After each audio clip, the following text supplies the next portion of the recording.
guys, and welcome back to my channel, The Watchbox. My name is Karga, and today we're gonna make the comparison video between San Martin and Manbushijie. Yeah, like I said, I already done a quick change on the watches. I changed the inner of the black with the blue one on Manbushijie and the San Martin with black and green. So I have a Cookie Monster versus Kermit. I like that really a lot. What do you think on both watches? I saw Manbushijie is also providing this Cookie Monster edition themselves now, so you don't need to buy two watches if you like. I will provide a link in the description now. Yeah, by San Martin you always can have it your way, so you just tell them which color do you like to have and they can change that. Maybe it will cost a little bit or sometimes nothing, because yeah, I mean, they already have the dials and the bracelets, so yeah, that's not a big change. Just if you want to have your own logo and your own writings on the dial, then it costs a little bit more. So where does the price from over 100 euro goes on the San Martin? And it is really worth it. The first answer from me, yes, it is. But let's have a look on the dial itself. What do you see is the magnifier. For me, it's so much easier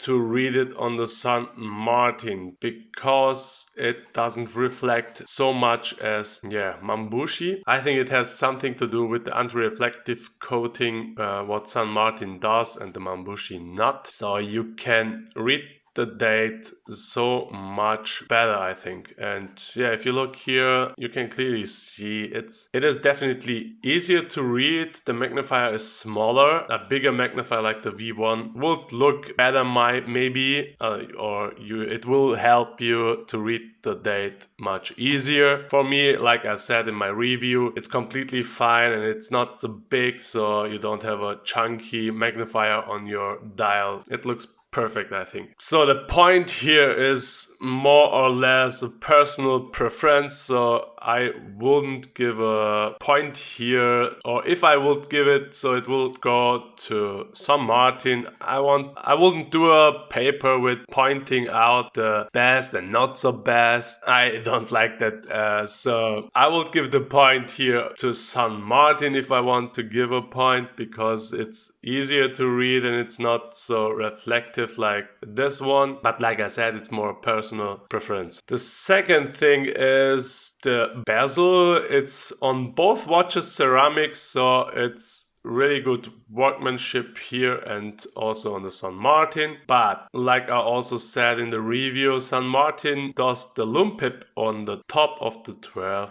in the bezel, so they integrated it somehow under the bezel itself, so you can't hit it somewhere and lose this pip. On the other hand, Manbushijie goes on a traditional Lume pip version, so it's aligned on the top. But if you hit it somewhere, you will definitely lose it and you need to get a new one. So the repair cost will be much more as you buy a new Manbushijie or a new inlay. I think this option or this kind of work, the processing of this one is definitely better for me. But also here is a personal preference. This one looks much more like the origin one, so the Big Brother Rolex, and this one is somehow our own idea. Yeah, let's keep on the bezel, and I said it on my review, this San Martin has the best bezel action on a watch I ever had, you know, and it is like it is. The San Martin keeps being the best bezel action watch diver in my collection. It's a really great piece, so also here the point goes to San Martin. So we have 3-0 if you want to know. The dial is a little bit smaller as from the Manbushijie. We have a thicker chapter ring on the San Martin. I don't know why. In this point, without counting the point of luminescence, the dial size point would be go to to Manbushijie because they took it on the top, so you have the full dial. The chapter ring looks really great, and as you can see, it's a little bit polished or something, so the indexes and the indices are reflecting in the chapter ring. It looks really great, but a bigger dial looks always good, I think. Also here it's more personal preference, but I think a bigger dial would look better. I give that point to Manbushijie. Let's keep playing on the dial. The processing quality of San Martin is out of China, I would say. Not out of the world, but out of China. They are really, really good, and there is nothing I can complain about. The quality on the Manbushijie is also good, considering the price, but it's not as good as the San Martin on the hands. On the finishing, I can't get it really good on the camera because I don't have a high resolution camera with good macro shots. So I try my best to show you how this one looks and how this one looks. As you can see, the chapter ring is so much better processed, also the indexes and also the hands. Like I said, the processing quality of the San Martin is the best. So that's from the top what I can say and tell you. The edges are more edgier on the San Martin. The Manbushijie is a little bit rounder on the top, but it's also edgy on the downsides, so they can almost have the same points here. For me, like I said in the reviews, I like it edgy, so my preference would go to the San Martin. And if you look on the top from here, I mean, the San Martin looks definitely better. They all are brushed, and what you also can see is the gaps between the legs. There is by San Martin nothing, and they are really, really fixed. Here you have a little bit play, but that's like nothing. That's is almost perfect, and like I said, considering the price, it's really, really good. We have a signed crown on the San Martin with their shark logo and nothing on the Manbushijie. It's also the price. Let's see the bracelet, and there is the biggest difference, I think. I showed already on the review, and as you can see, the San Martin bracelets are really great. Look at this thickness against this one from Manbushijie. That's out of the world, out of China. Sorry, not out of the world. But like I said, the finish is so perfect, and also the screws, you see they are lined so perfectly. I really love to see that anytime. That's just great. And on this one, you see they are not perfect, but also I said it in the review, they don't look out on the other side. San Martin has a really good finish on them, but I think this would look better. So they have their positives and negatives, but the point definitely goes to San Martin. There is no chance for Manbushijie. But like I said, I mean, you have 100 euros price difference. There needs to be a big difference, otherwise it would make no sense to pay 150, 160 euros to 60, 70 euros. The clasp on San Martin is really great. Like I said, on the Manbushijie you get a Rolex style clasp if you like this. A lot of people like the V1 on San Martin. They had a Rolex style clasp, but they don't have a glide lock system. And you get it with 60, 70 euros as you saw on my review. I really love the glide lock system. Issue here, you can size it as you like. It has 6 micro adjustments on the San Martin, and I really love this clasp, but like your wrist is expanding all the time from morning and evening, it's so much easier to just clap, glide and lock. That's a really, really plus here. And the point goes on the clasp definitely to Manbushijie. I don't care with the quality, but this glide lock system is just great, and I really love this. And also the thickness, it's almost the same. The quality is really, really great on the clasp, so there is a little bit play on this side, but it's still better than Pagani. Let me say that, yeah.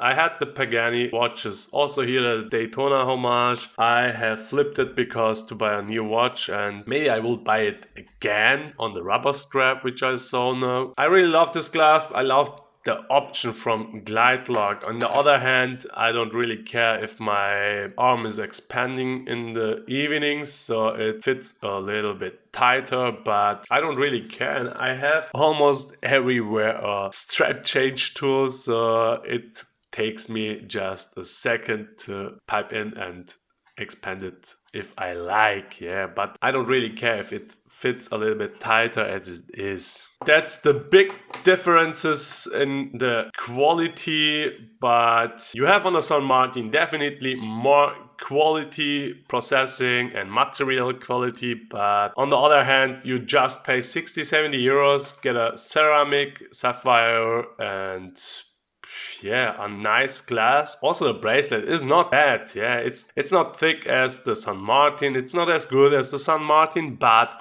it's completely fine for 60-70 euros, yeah. So if you're looking for a cheap sub homage, I can definitely recommend this watch. There is nothing wrong with it, and it's also, I think, a better option to Pagani. And yeah, I know Pagani has a name now and they are selling a lot of watches, but I think they save a lot of money on the product itself. They do a lot of marketing. I think I would prefer the Manbushijie over the Pagani, but it's just my opinion. But if you're looking for a best sub homage in the market from China, then you should buy a San Martin V3. A really great watch, and I really love to wear it. Like you see, I get already a lot of scratches, but I really love this watch. It's perfect sub homage, the best bezel action in my collection. I have a glycine here, I have original Seiko MM200 baby, the 62 mass reissue, but this bezel action is really the best. I love it.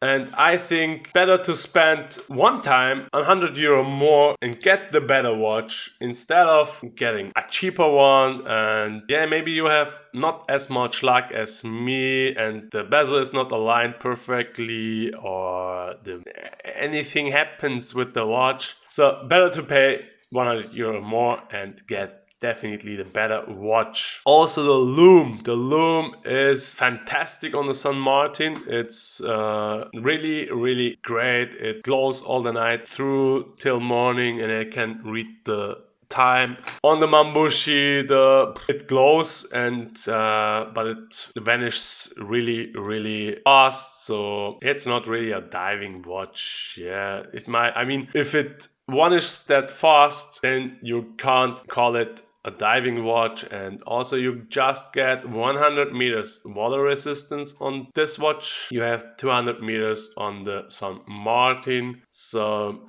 it's definitely more for diving. Yeah, if you really go to diving. I'm not going to diving, so I don't really care about the Lume in the end, but I really love it to read the time in the morning on my watch and not on my phone because it's dark in the room. Yeah guys, that's it from my comparison. And we also should consider the packaging. If you remember, you can watch the review on the San Martin again. I will also link the review on the Manbushijie in the video somewhere. You know, you get a lot of tools on the San Martin package. You get a strap changer, you get a really great screwdriver, the booklet, the warranty card, which is stamped and filled up. So on the Manbushijie we had nothing, really nothing, not a strap changer, no screwdriver. So you should have everything in the home, otherwise you can't change the strap or shorten the strap. So that's definitely also a better thing on the San Martin And that's not a small point. I think that's a really big point, because if you're looking for a good screwdriver and a strap changer, you also pay 15-20 euros somewhere. I know not about Ali, you can get it from China really cheap. Alone my strap change tool from Borgeon was 25 euros, so it's not cheap to get good tools, and San Martin provides you really great tools within the packaging. Like I said, the only thing I'm missing is a towel to clean up the watch from San Martin, then the package will be really great. That's it, guys. Thank you for watching again and tuning in, and I really love to see more subscribers. Thank you very much. And don't forget, I'm still trying to give away a box like this. I have it still originally packed here. It's a really great box, so you don't need to do anything. The giveaway video is over here. You can check it. You just need to comment and be a subscriber, and on reaching 300 subscribers, I will give away this box. That's it, guys. Thank you and have a nice day.